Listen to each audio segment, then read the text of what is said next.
The storm clouds over the volcanic horizon glowed a deep red as I walked across the bridge of the royal chamber of the Xyra Dominion. The air was heavy with the metallic scent of molten stone and power.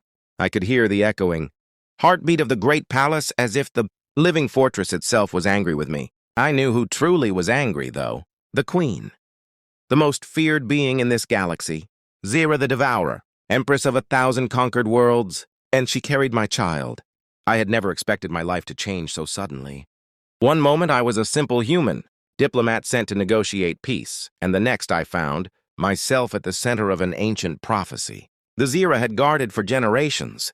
The prophecy said that a child born from the union of a human and the royal blood of Xyra would possess strength to shake the stars. At first, the Queen had approached me with cold calculation. I was only a tool for the prophecy, but something shifted between us during the long nights of negotiation and the silent moments we spent overlooking the lava oceans. She began to soften, and I began to understand the loneliness she had carried for centuries. But the moment she learned I intended to leave the Dominion, her entire persona changed. When the first signs of her pregnancy appeared, I knew I had to return to Earth. My people needed to know. I needed to understand what the future of our child meant. I never thought the Queen would react the way she did. I stood in the throne chamber, her wings folded behind her in a dark and dangerous arc. Her glowing eyes locked onto mine with a fury I had never seen.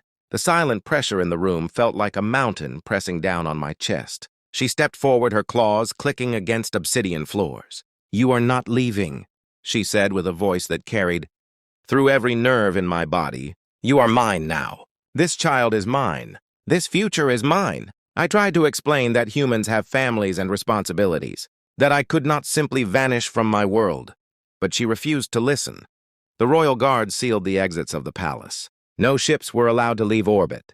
I had become a treasured prisoner, the father of a child she saw as the key to her immortal reign. Days passed, and I remained trapped. But something unexpected happened. The Queen, who had once spoken with only authority, began visiting me late at night. She would ask about Earth, about forests, oceans, rain, and sunlight. She wanted to know everything about my people. Her anger slowly turned into fear. Fear of losing me. Fear of facing the prophecy alone. Fear of raising a child that was half human without understanding the human part. The night she finally broke was the night the volcanoes erupted across the horizon. The world shook with violent tremors. She entered my chamber without guards and without her armor. Her voice trembled. "I do not want you to hate me, human. I have conquered empires, but I have never known fear until now. Losing you terrifies me more than any war." I took her hand. Her claws trembled against my skin. The moment I touched her, the glow in her eyes softened. She had never been loved, never been held without fear. And now she carried a child that carried both our worlds within its heartbeat. I promised her then that I would not abandon her. But I also told her I could not stay locked away. If this child was meant to bring peace between our species, then I needed to return to Earth and prepare them. She listened this time.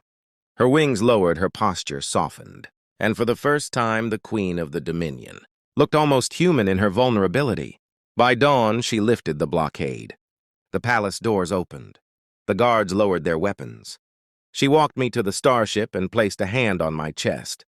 Her voice was softer than ever. "Go, but return. Our child will need both worlds." As my ship rose into the sky, I looked down at the Queen standing on the obsidian platform, her wings spread wide against the rising sun. She was no longer the devourer of worlds. She was a mother, and I was no longer a simple human diplomat. I was a bridge between two species, and when I returned, the galaxy would never be the same again.